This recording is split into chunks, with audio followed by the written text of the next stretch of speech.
Hey there, I'm Sven Falk, a guitar teacher located near Frankfurt, Germany, and in this video I'm going to talk about the idea of fragmenting chords on your guitar.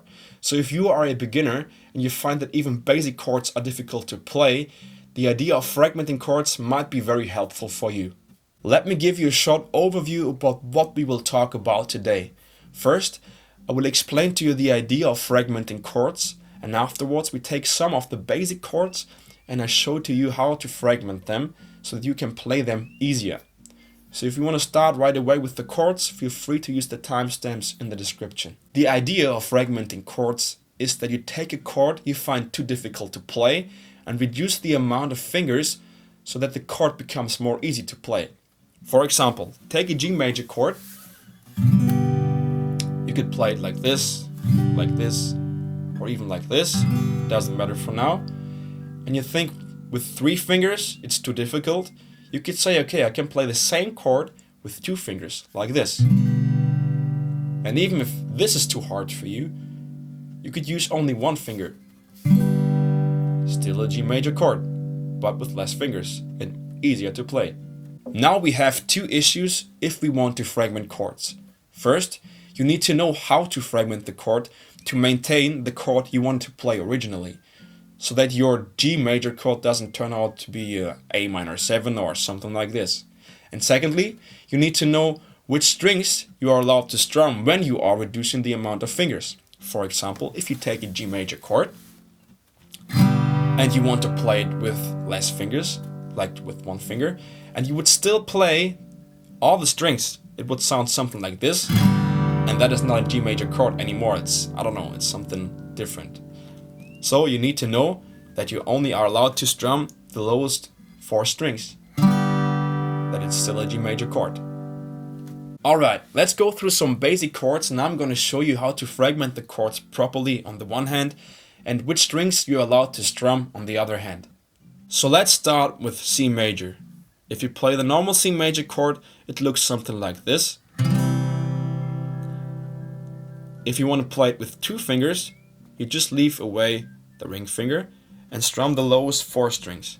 And if you want to play it with 1 finger, you leave away the middle finger and then you strum the lowest 3 strings. The next chord is D major, and if you play a normal D major, it looks something like this. And if you wanted to simplify that chord, you just could leave away the middle finger. That's actually not a true D major chord, that's a D sus2, but you could use it as a D if you want to play it more easy. Let's move on with E major. E major isn't that difficult to play, but you still could simplify it. So the normal E major chord is this. And if you wanted to play it with 2 fingers, you just would leave away the middle finger and strum the lowest 4 strings. And if you wanted to play it with just 1 finger, you would leave away the ring finger in this case and then play the lowest 3 strings. And there you go with a simplified E major. The next chord is F major, and F major is difficult to play since it's a bar chord. You would normally play it like this, and if you want to simplify it, you just could leave away the bar. And then you would put the fingers like this.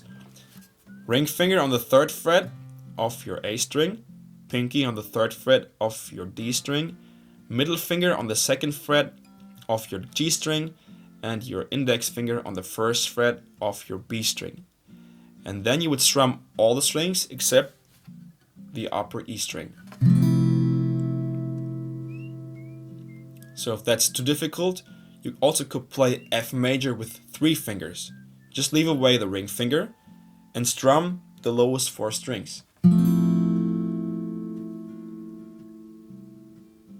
And more simpler than F major can't be. Now we take G major, and I know there are already different variants to play G major. You could play it like this, or like that, or like this. But if you want to reduce the amount of fingers and play G major with just 2 fingers, you could play it like this. And then you would strum all strings except the upper E string. And if even this is too difficult, you could play it with just 1 finger as I showed earlier, and just strum the lowest 4 strings. A major is just like D major. There's only one simplification I could think of, and that's A sus2. So the normal A major chord goes like this, and if you wanted to reduce it, you would just leave away the ring finger, and you'd have an A sus2. For the basic D minor chord, there's unfortunately no simplification, because you can't reduce the amount of fingers without losing the minor quality of the D minor chord. So you have to learn D minor the hard way. Then we have E minor, which you normally play like this. And if you wanted to play E minor with just one finger, you would leave away the index finger in this case and strum the lowest 4 strings. And you even could play E minor without a finger like this, and then just strum the lowest 3 strings. And the last chord I'm going to show you is A minor 7. There are 2 possibilities to simplify that chord. You normally play the chord like this, and you either could leave away the ring finger and strum the lowest 5 strings. That would be A minor 7. Or you keep the ring finger and leave away the middle finger and strum the lowest 3 strings, which would also be A minor. Now go ahead, take a song you were practicing and try out those simplified chords to see if that song is now easier to play for you. Okay, let's repeat today's content. I showed you how to fragment a chord to simplify it. And there are 2 things you need to take care of when you are fragmenting a chord. 1, you need to know how to reduce the amount of your fingers to maintain the quality of the chord you are playing. So you want that it stays major or minor. And the second thing is, you need to know which strings you are allowed to strum when you are reducing the fingers. Same reason, to maintain the quality of the chord.